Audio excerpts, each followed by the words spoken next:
Good evening, everyone, and welcome to the Granite Cornerstone podcast, episode number 17, where we're going to be discussing lodge culture. Joining me this evening are the Right Worshipful Grand Lecturer of the Grand Lodge of New Hampshire, Right Worshipful Brother Chris Busby. Chris, welcome. Hey, Tim. Also joining us this evening is the Right Worshipful District Deputy Grand Master of the 2nd Masonic District, Right Worshipful Brother Scot Newbury. Scot, Hey, welcome. Tim. Thanks, Tim. Hey, Chris. Hello, Scott. So we are here tonight to discuss lodge culture. And, one of the reasons we wanted to talk about this, and it came up on several of our past episodes, is because lodge culture informs a lot of the things that we do as a lodge, and it informs a lot of the activities that we consider valuable as a lodge. And I think that that's something that you're going to see is very different across a wide breadth of lodges. And you'll hear this over and over again is one of the reasons it's great to go out and travel and see new lodges and see what they do, because it introduces you to new cultures. So we've brought it up in the past. I think one of the most important times we've brought it up is when we're talking about our episode about guarding the West Gate, because making sure that you're bringing a brother in who matches the culture of your lodge or who adapts to the culture of your lodge is very important. So we've been talking about this for a long time. So let's kind of get a framework around what is lodge culture in your opinions. Chris, why don't you give us a start?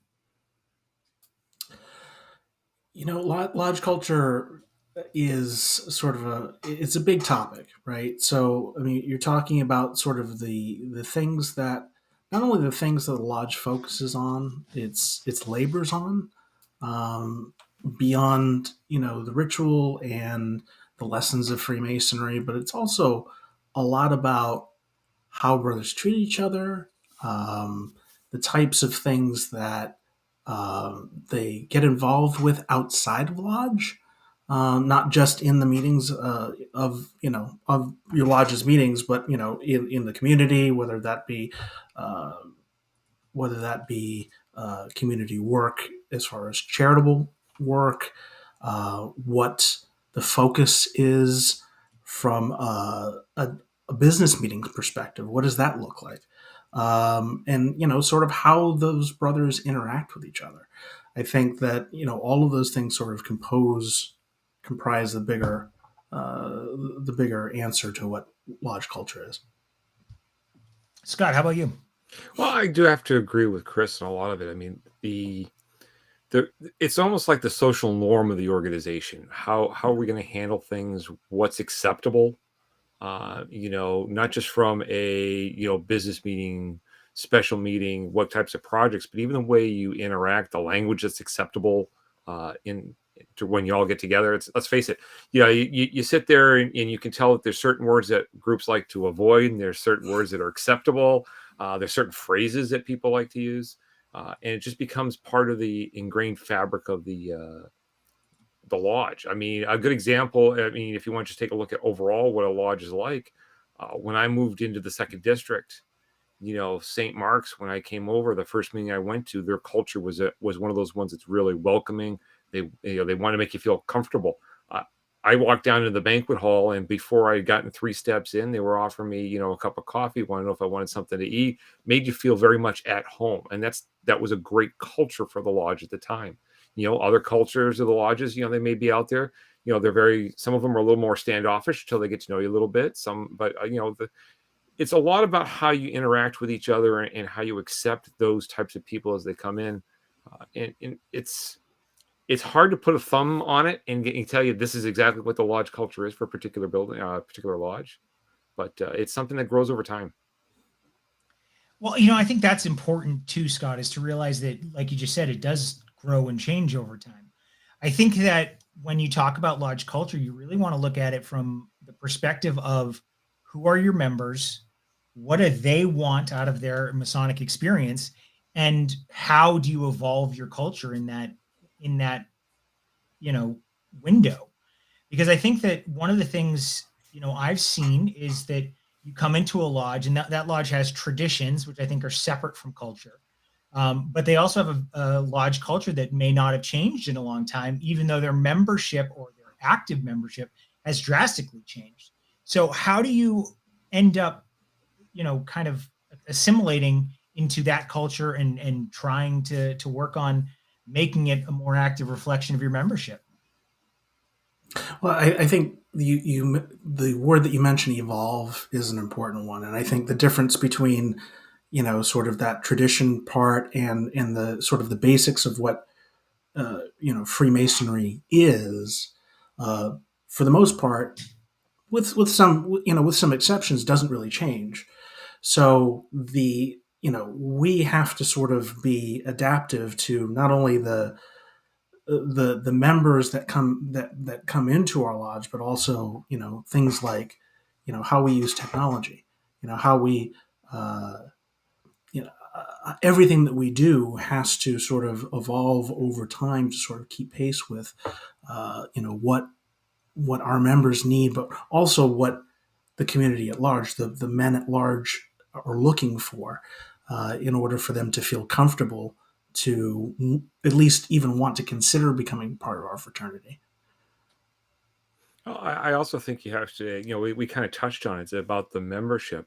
My lodge went through a rather radical change in its membership over the last 15 years. We had a number of, I'll call them elder statesmen, the pillars of the lodge, the older brothers who, they were tried and true. They knew the traditions of the lodge. They had a certain way they wanted to approach things, which was great and fantastic when you come in.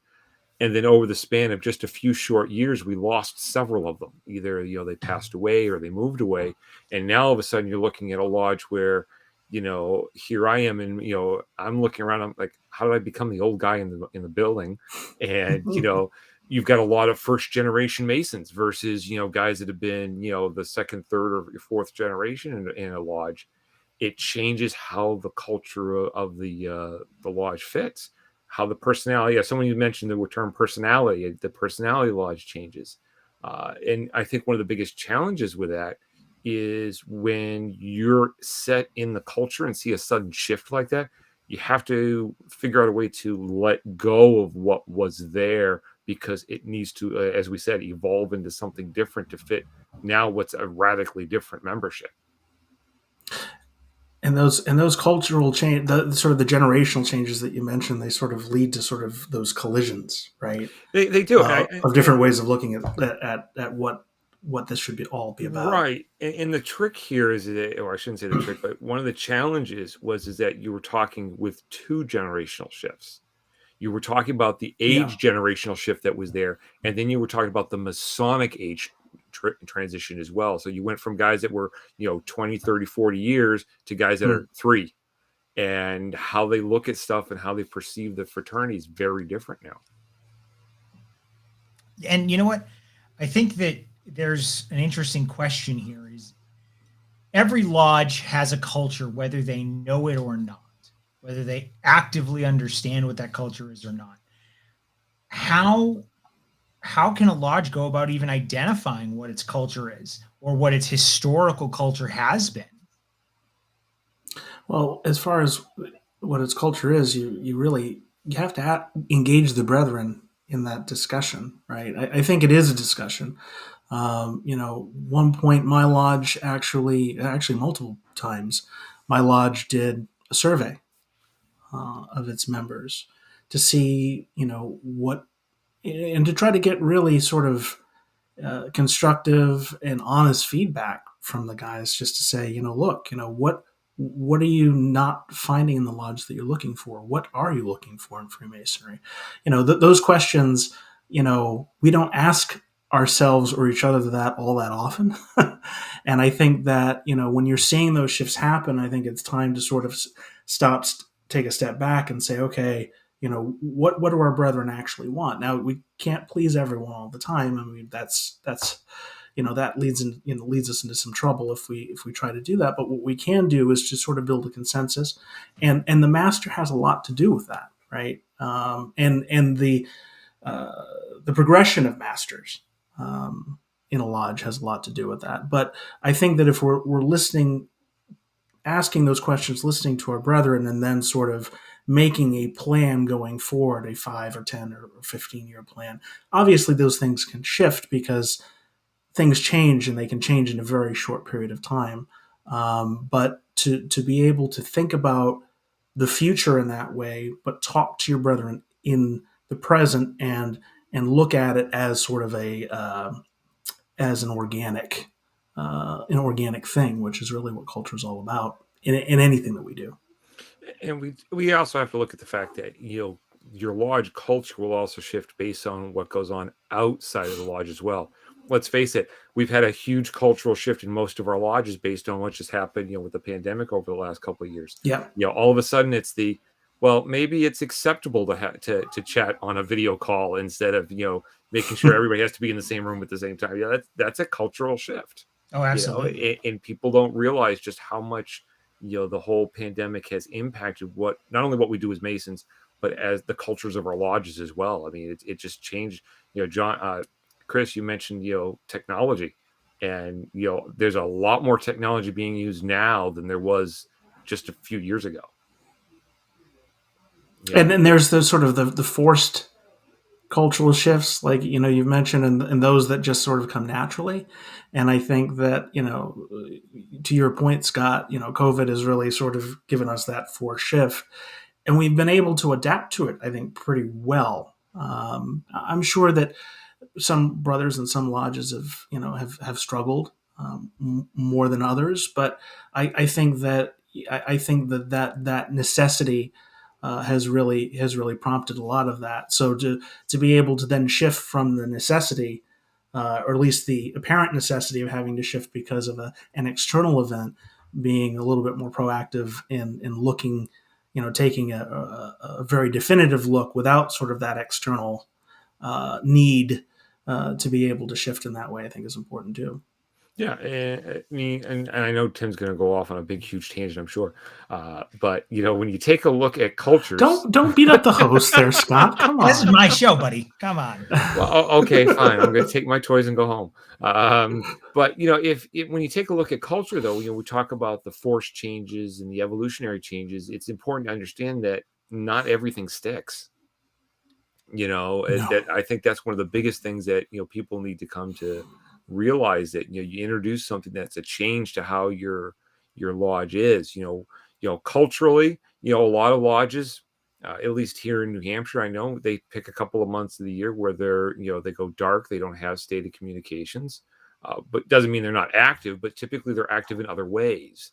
And when you go and introduce something like, okay, well, this, we want to make a shift, we're going to change the months we're dark. I know a lot of lodges, right now are dark during the summer, but maybe they go dark during the winter months to conserve on heating costs. Well, that changes what you do as a lodge now. And does it stick afterwards? It's a pain to change your bylaws to change those things, but there are people that's like, hey, this just doesn't work. We need to go back the other way. So. Well, I think you both make a good point. Chris talks about surveying the members, making sure you're aware of the pulse of the lodge. And, certainly different cultural aspects sticking is important, because COVID has certainly forced us into one set of changes that I think has some very positive outcomes that, hopefully will stick around, but it's forced a lot of lodges to think about the way they operate and the way they do business, and kind of make different decisions. And some of those may stick and some of them may not. But I think, as Chris said, it's an active sort of exercise. You need to be reaching out to your membership, but you also need to be, as leaders in your lodges, as members of your lodges, constantly evaluating what your culture is, how it's changed, and whether those are the right changes for your lodge and your members. Because I think that you can't take a passive approach to this. I think you really need to have your finger on what your lodge culture is and how it shifts, because I think that influences the longevity of your members, right? It influences the enthusiasm of new members coming in. And that's a pretty significant piece of a lodge's success in its future. And too fast of a change is gonna potentially scare some folks off too. And I think we've seen that. The other thing you have to be clear. I'm sorry, Chris. No, go ahead. I was going to say, I mean, we talk about being active and asking the membership. We also need to understand that making no effort to adjust your culture still creates a culture. Yeah. Yeah. You may Yeah. not be thinking about it, but whether you actively try to make changes in the way your lodge does things and the way they approach things, you're still going to create a culture, and it may not necessarily be the culture you want. Not all cultures are good. There are negative aspects to a large culture potentially that if you don't have that active participation or active understanding, you may be missing those as well, and those are things that may need to get changed or eliminated from your culture. And just on this conversation, right, Worshipful Ackridge has added a comment that there is a Culture of Your Lodge speaker program that you can book through the Speakers Bureau, which I think is a great way to kind of understand this and approach it actively within your own lodge. And certainly, bring everybody in and have them listen to this podcast. You can download us on iTunes, Spotify, or wherever you download podcasts. And he goes for the plug. Yeah, shamelessly. I'll So we just have a his question email address.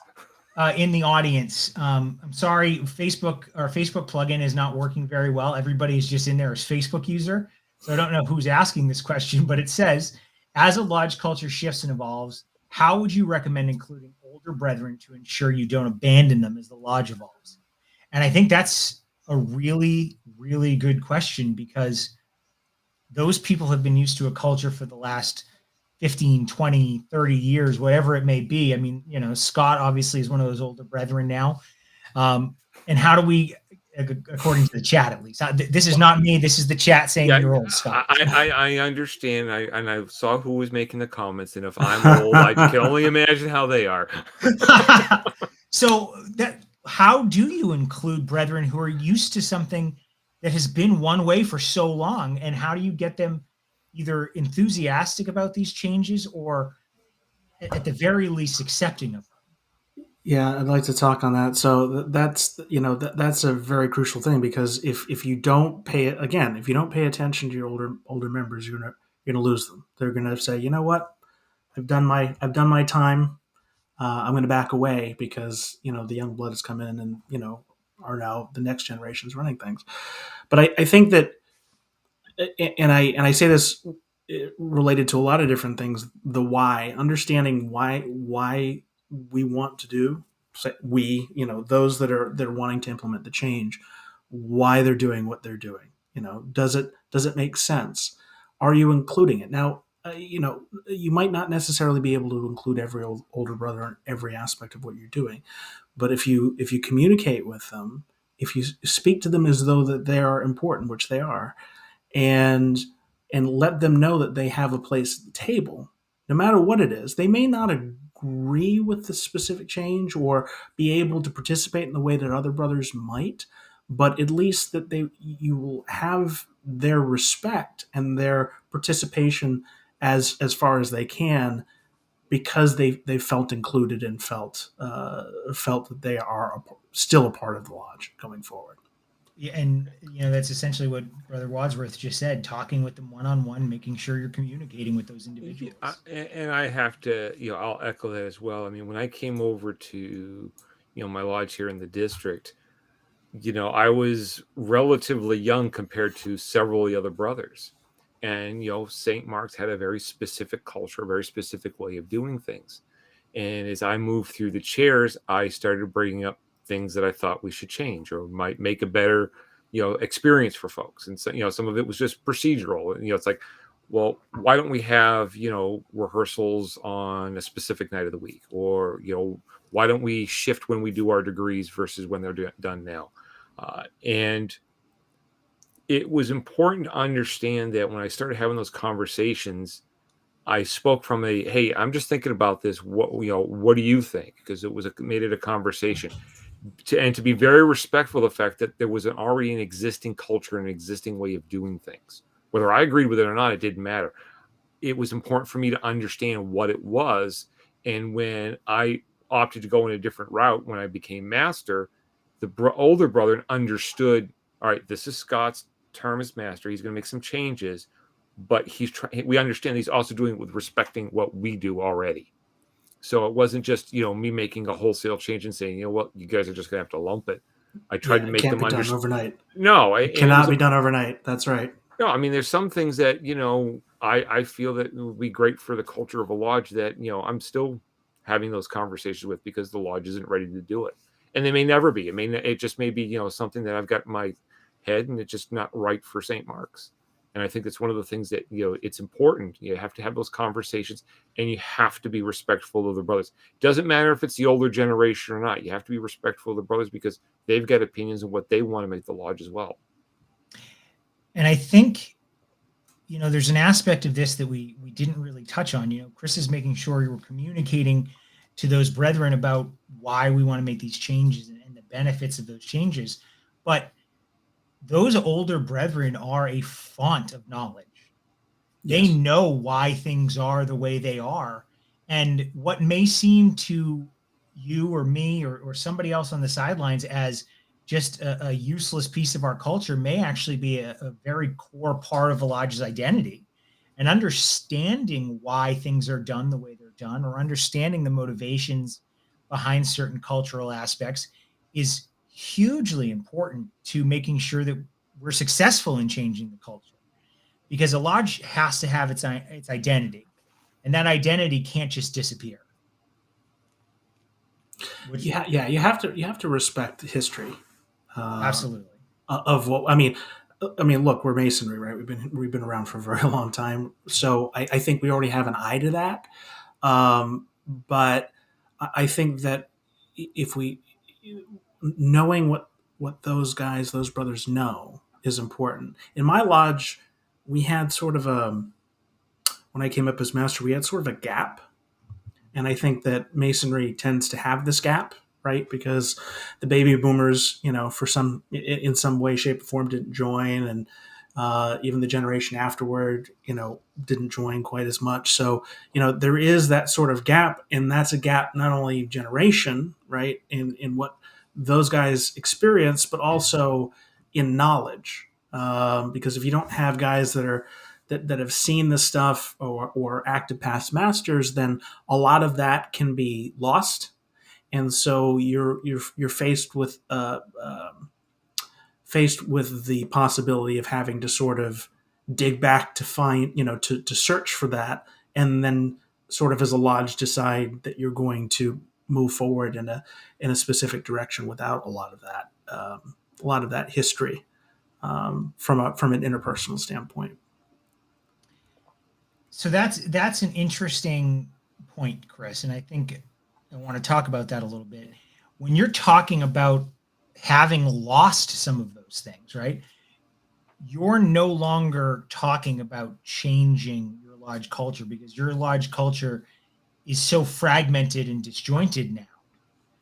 How do you build a culture? How do you take what is essentially nothing, because your culture has shifted to the four winds? How do you build upon that to create a new culture from scratch? I think you have to decide what you have to come to the best consensus you can, and sort of decide what you're going to focus on. And sometimes that focus is just the basics. Okay, well, we're going to be a lodge that does great ritual. We're going to be a lodge that does education programs at every meeting. We're going to be a lodge that takes care of our special ladies, right?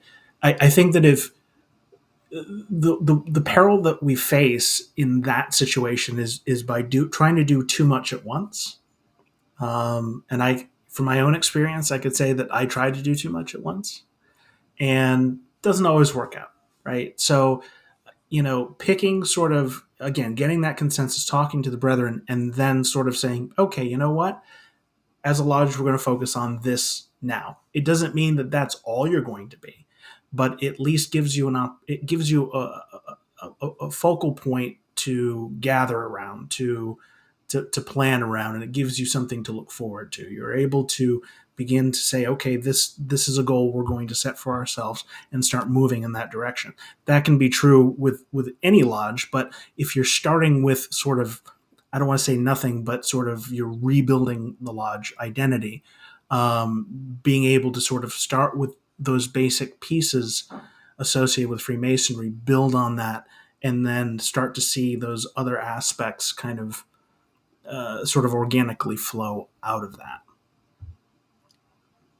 And you say basic pieces, and I think that we talk about that a lot in our ritual. Is basic pieces are our tenets, and those are the things that we need to understand so that we make sure that our culture is true to Freemasonry as it should be. We have ancient landmarks, we have these sacred tenets of our order, and we need to make sure that the culture we build is true to those. So, Chris, you said specifically, and Scott, you've also had this experience. You've tried to implement some of these cultural changes in your experience. Chris, you said you took on a lot of things. Scott, you took a little bit of a slow burn approach, but does it always work? Does everything always work out the way you want it to? Nope. No, I would say of the items that I worked on, both when I was master and following my leaving the East, there's only one or two items that have stuck and stayed with the lodge after, following along. There's a lot of things that I did, and some of it was procedural, making simple change to how I want to approach the business aspects, which would at that point filter down and change the way you culturally do things. And there were other things that big the big sky things, like I want us to travel more, so we made an effort to do that, or we were looking to change our rehearsal schedules, and those are big changes for a lot of lodges when you look at what we have today. I mean, I will be honest, and I don't think I'll be offending anybody here. With St. Mark's was a very closed culture when I came over to the district. They were very welcoming. Don't get me wrong; they were very welcoming. They want to make you feel like a part of the family, but they didn't travel a lot. They met very few times a month, typically just the state of communication. So there was a huge cultural shift just to open things up. Hey, let's do a degree on a different night. Let's do more than one rehearsal. Let's come down here every Sunday nights, which is actually one of the things that has stuck since that time. Is that traditionally, St. Mark's didn't do a lot of rehearsals, and now candidate education and rehearsals are pretty much every Sunday night now. And that's remarkable. It was a huge cultural shift, but that took several years for it to actually become ingrained in how St. Mark's wanted to approach things. It's a big difference, and you can't just expect things like that to happen overnight. Some of it didn't stick, and we just moved on. And it's like, well, I might mention it to the next master, see if he wants to retry it, but that's ultimately up to them. And if the lodge likes it, it sticks around. If not, it goes away. But it's a conversation about, hey, have you thought about this? So I think you mentioned changing rehearsal nights, and you mentioned that it's a major cultural shift, and you talk about it, you think about hearing those phrases, and you're like, no, it doesn't really seem like it's that big of a deal, right? But now all of a sudden you're asking your officer line, you're asking your brethren to be out a second night of the week, which is something you haven't done before. And that changes everything. I mean, that extra night, it's conversations with your significant other. It's potentially impacting other social activities. So even the smallest decisions, or what seem like small decisions, have huge reverberations when it comes to your membership and the culture of your lodge. It's when you first said it, Scott, I wouldn't have thought about it as a major shift, but now that I've kind of thought about it a little bit more, that is a pretty big deal. It can be. I mean, whether it's adding more rehearsal nights or shifting the night it's on, it can impact a lot of stuff. One of the things that we had a master who, because for a variety of reasons, wanted to move off the traditional Sunday night we had going on. And I realized that we're kind of blurring the line between tradition and culture, but the culture of the lodge was we're going to do extra rehearsals, and the tradition was put it on Sunday nights. So when they shifted and went to try other nights, it all fell apart, because now you're not just changing the tradition, you're changing how we approach stuff. Yep. And it made it a real struggle for a while. And then, after that master left the office, we, the talk was, let's put it back on Sunday nights. And sure enough, people started showing up again. So it's amazing to see those types of changes and see how they stick. And for the broader, and just kind of speaking on that point, Scott, for the broader changes, obviously rehearsals, are limited to the officers and those participating in a degree, but the broader changes have to involve more than just the master, more than just the master and wardens, more than just the officers. It has to involve Oh yeah, well, brethren, and I think that's really important, because I think, and that's really to enhance what you said, or to to make a point on it, because I think that oftentimes one of the things that happens is that masters decide to do things, right? They pick a goal, they pick a project they want to work on, they execute it, and they don't sort of delegate and share the love, and then they're gone, and then it stops. yeah, and it's important to understand that with the change I did for rehearsals, the conversation about making that shift started before I was master. Yeah. So I was talking with the guys that were ahead of me. Hey, what do you think about this? Maybe we should try this. And there were a couple of masters who just didn't want to entertain it. And I lucked out. The guy that was ahead of me in line said, "Hey, you know what? We'll go ahead and maybe we could try it out a couple of times." And all of a sudden it was 3 or 4 of us that were showing up down there, and we practice our parts and we'd have a good time. We actually had a guy that liked his cigars, so we used to sit out on the front porch so he could have his cigar downwind from those of us that have asthma. And but it was a good time. We got the fellowship. That's a good smoking porch. Yes, it is. And it has a nice cross breeze, so you can get upwind if you need to be. So, but it was nice because you had that opportunity to have the get together, the fellowship, a chance to answer questions, do some education if you wanted to, and of course, then you had got the the actual ritual rehearsal that was going on. So it was kind of nice to see us be able to work on do all that stuff, and it eventually stuck. We have several brothers who have come over from other lodges and joined us on Sunday nights for the education part when we work with candidates, or we have just general discussions about whatever topic we want to relate to as far as education goes. It spills over into other things, but it helps out to have that. This is what we do. It's just part of who we are. Like our Christmas trees, it's part of who we are. That's what we do. So it's kind of nice to have those pieces. Oh, yeah, absolutely. I think that, having consistency is really important, and having a way for people to know how to find you and how to engage is really important. And, Scott, we've tried to schedule meetings on Sundays, and that's an immutable day for you most of the time because of the importance of those nights.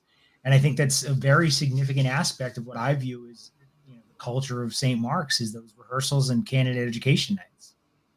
It's nice now because there's more people involved, so I don't have to necessarily be there for every single one, which is kind of nice. It gives me the opportunity to be with you guys on Sunday nights on the occasional podcast. But yeah, it's one of those things where it's even going back to when I was master, when we started working on trying to do these rehearsal nights. It became ingrained not just in the culture of the lodge, but it also became part of my family's culture. Because they'd see Dad with his briefcase. Must be in the lodge. It just becomes part of we don't schedule anything on Sundays because we know we're going to be, Dad's going to be busy. So it just becomes part of a larger family culture. Yeah, I think that's, really interesting when you look at the downstream impact of that one decision. It seems like a simple change. Let's just do it Sunday. But now, you've got 10 guys showing up, and all their lives have now been impacted as a result of that change, and their families' lives are impacted. And, every decision is a pebble, and every ripple from that is an important aspect of culture that's now shifted, whether it's in your lodge or in your life. Yeah. And I think it's important because when you start to have those cultural items, and it goes back to what we kind of briefly touched on at the beginning, a potential new brother, whether he's a candidate or affiliating in, well, this is part of who we are. This is part of what we do. And it helps with the making of the decision. I can't make the commitment to Sunday nights. So maybe this isn't the right cultural fit for me. I love the brothers, but the lodge may not be right for me. So that is a really good segue into something else, is, understanding that you have a culture is important, but communicating that culture to potential members is also hugely important, because that may not mesh with what they're looking to get out of the fraternity. Some lodges are focused on the fraternal aspect more than the educational or the historical. Some are more focused on ritual excellence. Some are more focused on education. And if you have a candidate who's coming in and looking for one of those things, and your lodge isn't focusing on it or doing it quite as well as, a lodge the next town over, that conversation may be that you need to talk to that candidate and point them in another direction, introduce them to somebody. Coming from Nashville, we're very fortunate. Rising Sun and Ancient York, I think, have not drastically different cultures, but certainly different focuses and different cultural aspects that we engage in. And it's always nice to know that if I have a candidate who comes in who may not fit well with Rising Sun, that Ancient York is meeting in the same building and very easy to get a hold of to introduce. But you need to have those conversations with your candidates.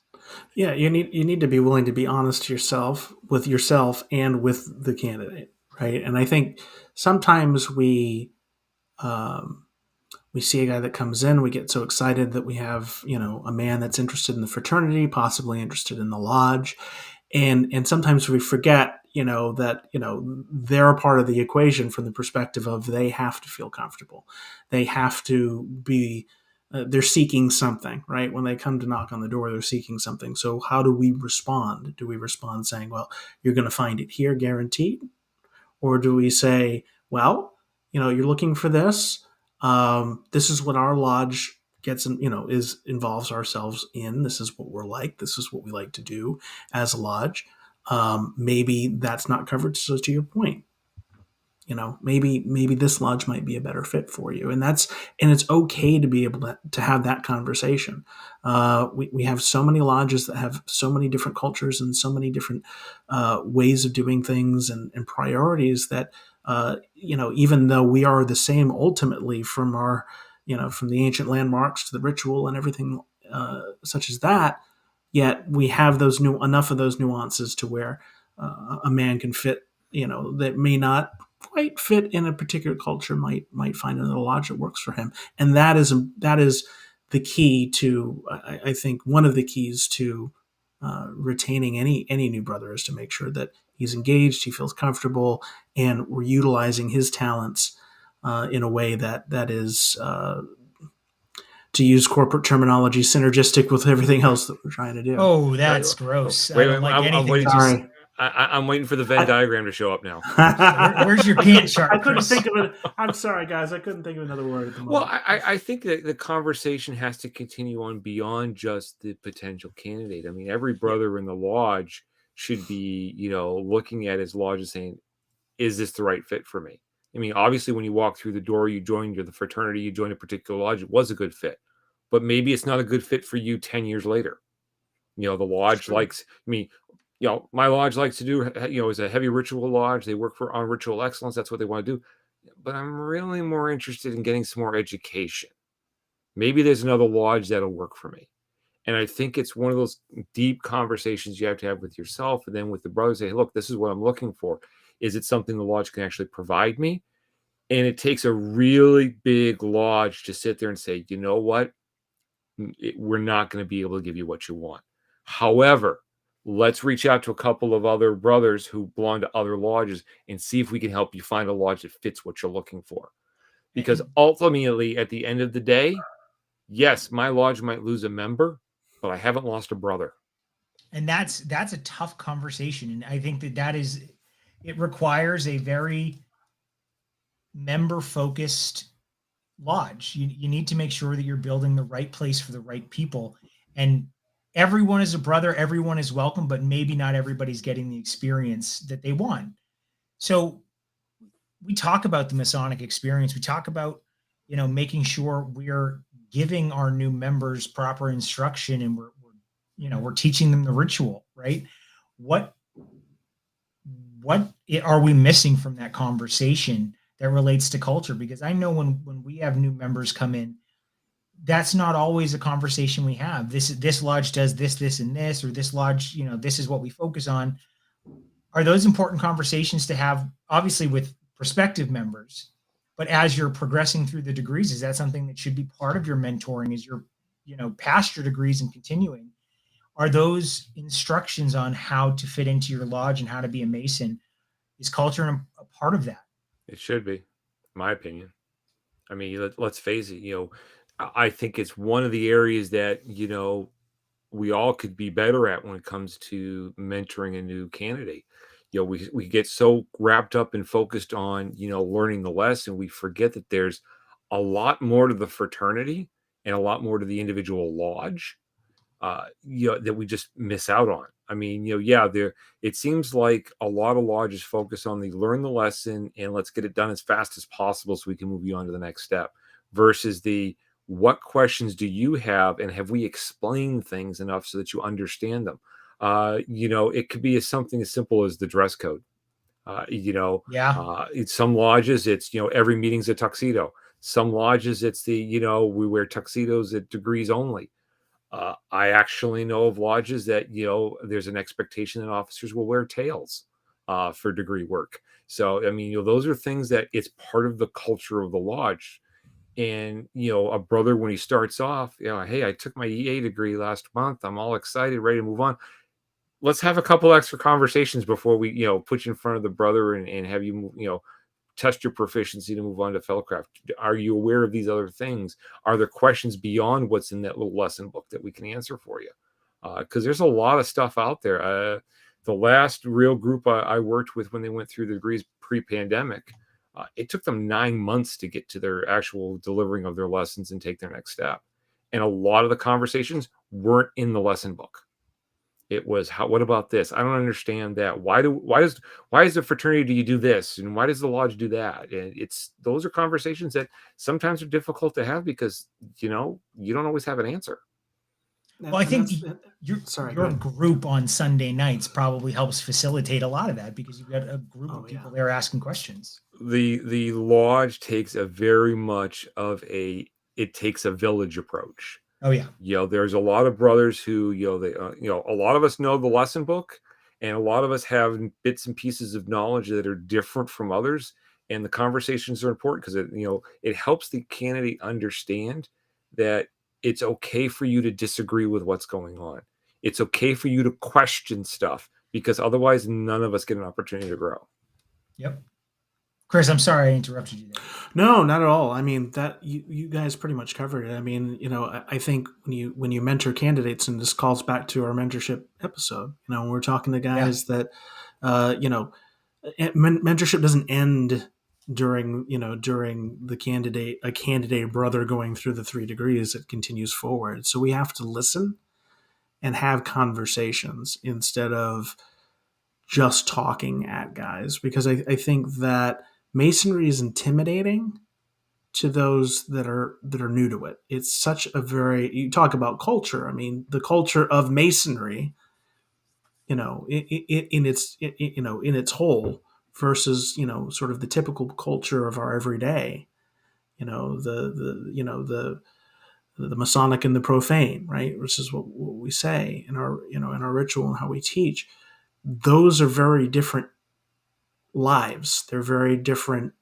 There's a different feel to it. There are different rules. And so that process and again, I've used this term before and it has a bad connotation, but indoctrination. But that's really what it is that you're getting somebody used to the way that we do things, but also listening. If we're not listening and we're not having those conversations, then we're going to get nowhere. So you brought up you said Masonic culture, right? So we're talking at a macro level, globally, Masonry is this, and this is the culture of Freemasonry as we recognize it within this jurisdiction. So you go down from that, you go from Masonry to your individual jurisdiction, and every jurisdiction has a culture. We've talked about it here on this show in the past. The Grand Lodge of New Hampshire, that jurisdiction has shifted much more towards a focus on balancing ritual and education, where education, when I joined 13 years ago, certainly took a backseat to ritual. So now you've got this shift where education is certainly much more at the forefront. And that's a jurisdictional cultural change. that then has to bleed down to lodges. And how do you balance Masonic culture, your jurisdictional culture, your lodge culture, and the individual Masonic experience to make it work, right? Because your lodge may not be aligned with what the Grand Lodge is saying, but at the end of the day, the Grand Master tells you something has to change or something has to be done this way, that's the way your lodge has to do it. So how do you kind of balance those potentially conflicting cultural changes? I'm going to let Chris touch this one. Oh boy. Well, that's such a hard question. It is. That's why I asked it. It's a very difficult question. I mean, it's funny, when you travel and you go to other jurisdictions, you see such a tremendous difference. Whereas, a district deputy grand master's visitation, say, for example, I was just having a conversation today with a brother who said, yeah, well, the district deputy grand master's visitation is essentially, we open, we introduce him, we do our program, he talks for 5 minutes at the end, and that's it. That's not how we do things here, right? But we don't necessarily know what those differences are. To have that sort of balance of what's what. When we talk about interjurisdictional, we talk about lodge versus Grand Lodge, and I don't mean it to be versus because it's not that, but that. Again, that's also a communication between the constituent lodges and Grand Lodge, right? It isn't just that Grand Lodge is here doing things at this level and not involving the lodges. Grand Lodge, and I think you've seen this, as you mentioned here in the last few years, has really tried to be far more transparent and far more open to having that discussion. And I think that we as brothers of our constituent lodges need to make sure that we're also communicating. It doesn't have to be a fight, doesn't have to be a push and pull.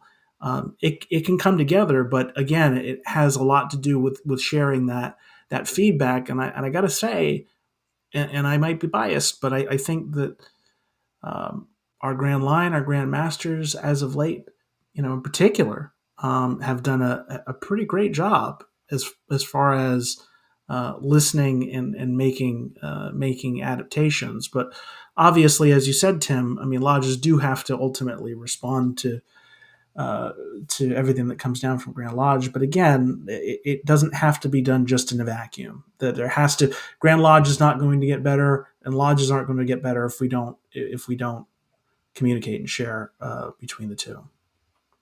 Yeah, and I completely agree with you about the way Grand Lodge has made these cultural shifts. I think that having sat in Grand Lodge sessions, having talked to Grand Lodge officers on a regular basis, having sat, as master of the lodge, you definitely see communication. There's definitely a more open and transparent dialogue between constituent lodges, between the Grand Lodge, between the Grand Master and constituent lodges. So I think that, we're very fortunate here in this jurisdiction, but those potential, again, I don't want to call them conflicts, but those potential differences between what a lodge culture or what a lodge wants from its culture and what the Grand Lodge has kind of said should be its culture. Those are the things that, can be talked about and can be balanced in a way that, lodges can adapt and shift. And, again, we talked about those forced and natural shifts, right? Well, I think it's important to understand, too, that in a lot of cases, when something comes down from Grand Lodge, it's not necessarily a cultural shift that they're looking for. They're looking to add an aspect or remove an aspect from what lodges are doing. You mentioned the education piece. It was several years ago. I remember it came out that the Grand Lodge really wanted to see education have a higher emphasis in the lodges. They didn't dictate how you did it. They didn't dictate when you did it. They didn't dictate what topics they needed to be. They just were asking you to put more education in your meeting. So from a standpoint of the culture, we need to add education, but there wasn't any, you must do it this way. You must have it this way. And Very that true. makes a big difference, because that gives the lodge the opportunity. Okay, we're going to add more education to our stated communications and our programming. So what does that look like for our lodge? Well, maybe it's more ritual, because we want to discuss the ritual. Maybe it's the esoteric pieces.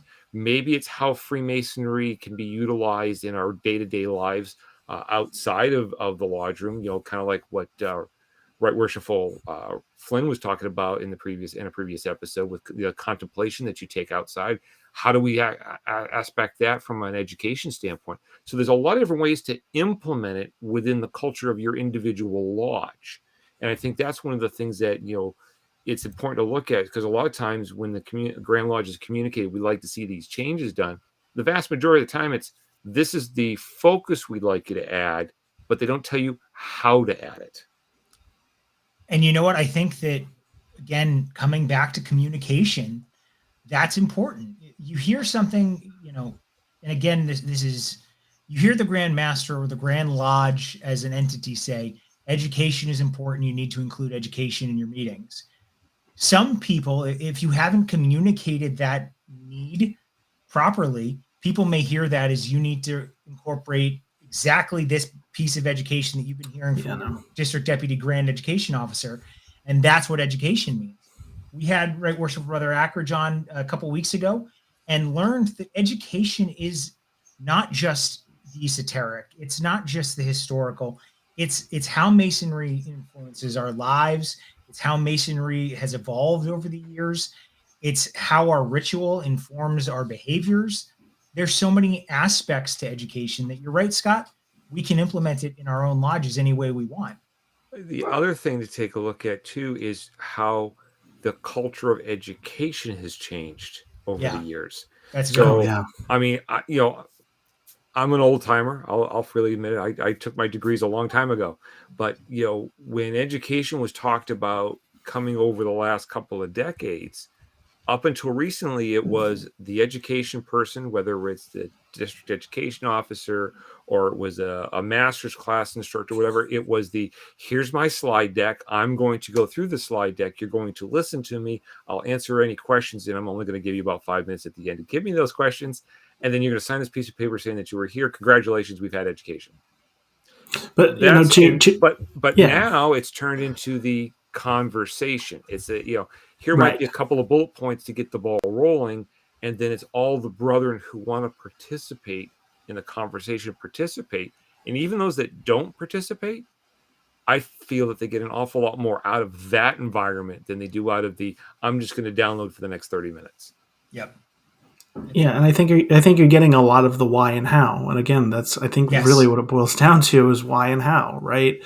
You can tell a lodge or a person or anybody, okay, I want you to do this, but you need tools, right? You need guidance, especially when a lodge hasn't been doing these things for a very long time, or been doing them in a particular way. So, this is where I think that Right Worshipful Ackridge and the Education Committee and and the Grand Line and how they've promoted that, are really trying all about giving tools to the lodges. So if Grand Lodge does that, if Grand Lodges do that, and approach it from that way here are resources we can share with you, then I think it becomes a lot easier to have that discussion. Yeah. And, I think the why and the how are communicated to some people, right? And you have to understand this as master of your lodge, as a warden in your lodge, or as a secretary.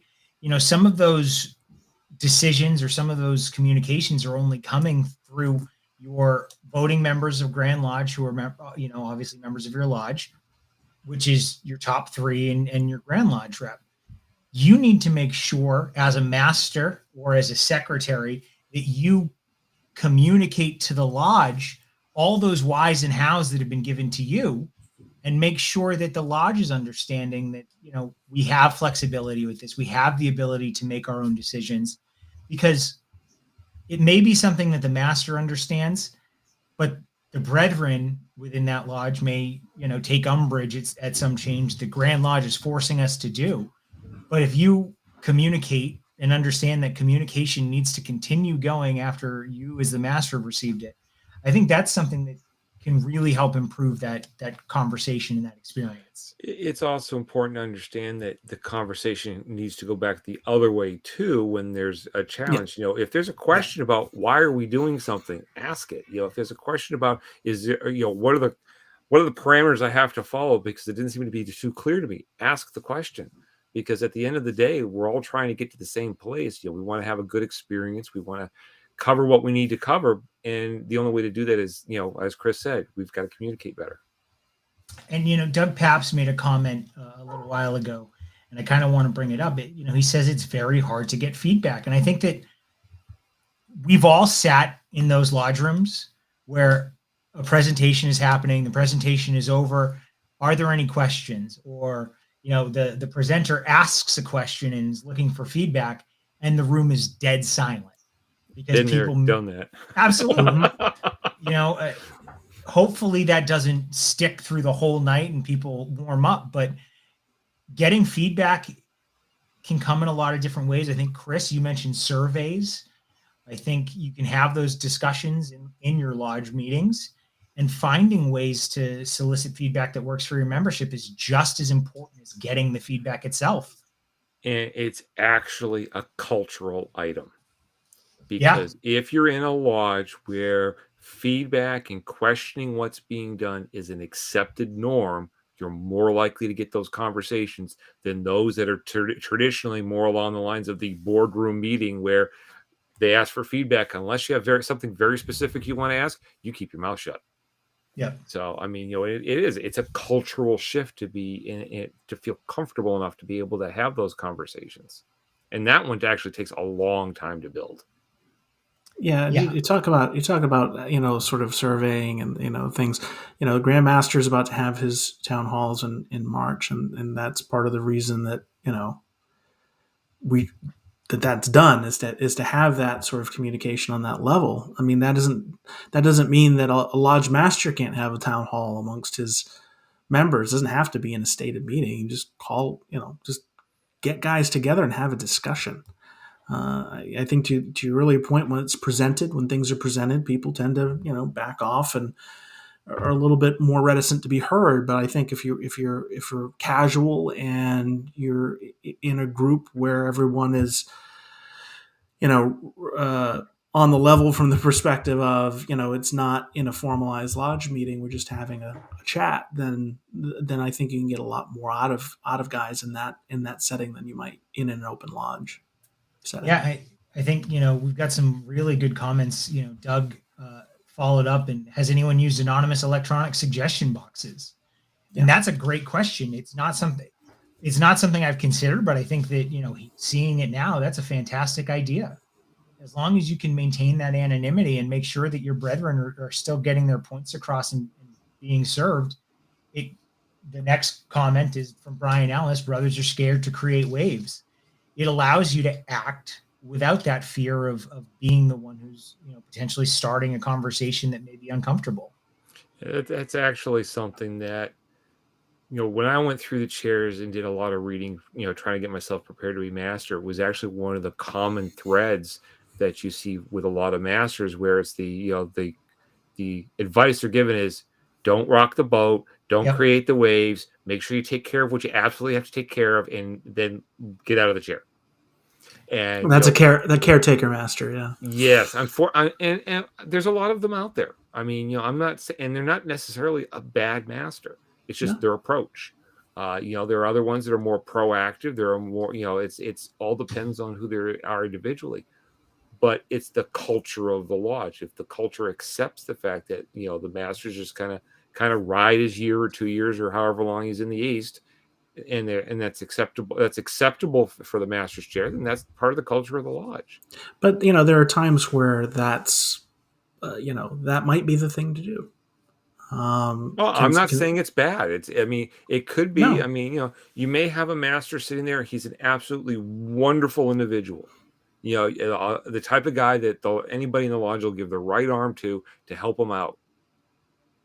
But he doesn't do all the other stuff that you would expect a master to do. So other brothers pick up those other pieces and run with them to help that individual out. You've created a new culture for the lodge. The expectation isn't the master is going to do all these pieces. The expectation is the master is going to, be the, for lack of a better term, the fellowship or spiritual leader of the lodge, and kind of, they're all about let's all work together. Let's all have a great time. Let's all, put shoulder to shoulder and get the job done. But he doesn't, in the one that actually leads the work. But the sort of the tone, the personality, the way that a master carries himself in open lodge absolutely has an effect on the rest of this too. If I don't know my ritual in the East, and I get up in the East and I'm stumbling and I'm kind of not sure of myself, then that's sort of going to permeate down too. So I mean it's. And that sort of has the shorter term effect of what happens in the moment, but it also has that ripple effect of what this lodge is all about. It can also ripple up as well, because if you get a couple of deacons and they're crisp in their floor work and on point with everything, the rest of the brother in the lodge try to you'll start to feel that the wave lift everybody. Hey, they're doing that. I got to take that step up as well. Yeah, and I think that is really interesting, because I think the fastest way to affect a cultural change in a lodge is for the master to set an example, and the rest of the lodge responds. I think that is, whether it's active or on purpose, to Chris's point, stumbling on ritual, that kind of behavior does have the potential to, it ripple through the next 3 officers who think it's okay not to know every word. And I think it's of course I touched on that, by the way. Sorry. Yeah. It's not about being grand lecturer, everybody. I do think it's something to take a look at, because like you say, the quickest way to affect that kind of thing is the master.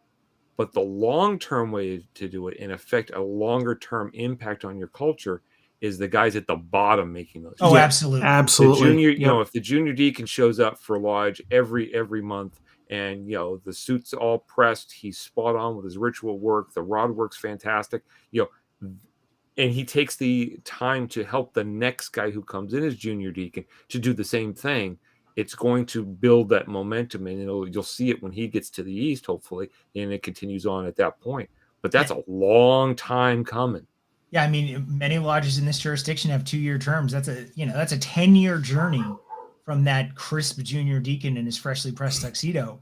But those 10 years changed the lodge forever, because now everybody coming into that junior deacon seat has an expectation. And I think you're right, Scott. Those people at the very beginning of their officer career have the opportunity to make the biggest change just by showing up and doing things.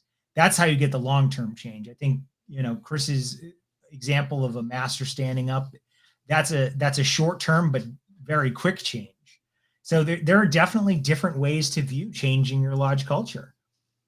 2 other comments I wanted to bring up. Tom Ladd, one of the reasons people may not engage is if I ask a question, he's going to talk for 10 more minutes. Yes, but you know what? If you have good discussions, good presentations, hopefully that becomes a positive and not the negative that, we've all been there, right? We've all been at a presentation that we just want to end and nobody's going to ask a question. Make sure that those discussions, seed the audience if you have to, but make sure those discussions are good and that they're effective and that people are engaged, and talking for 10 more minutes isn't a problem. And again, sorry to our Facebook users, I don't know who you are, but know your audience. You know who the talkers are, and ask them directly a question to get the ball rolling. If you're ever a presenter and you see one of the 3 of us sitting in a lodge room, especially Chris, run screaming. Look right at him and ask him the question, and you'll have 15, 20 minutes more material right there.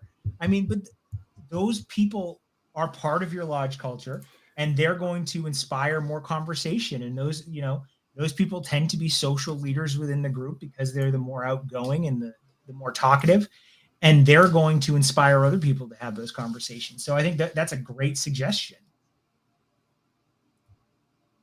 We've been talking now for a little over an hour, so kind of looking to wrap this up.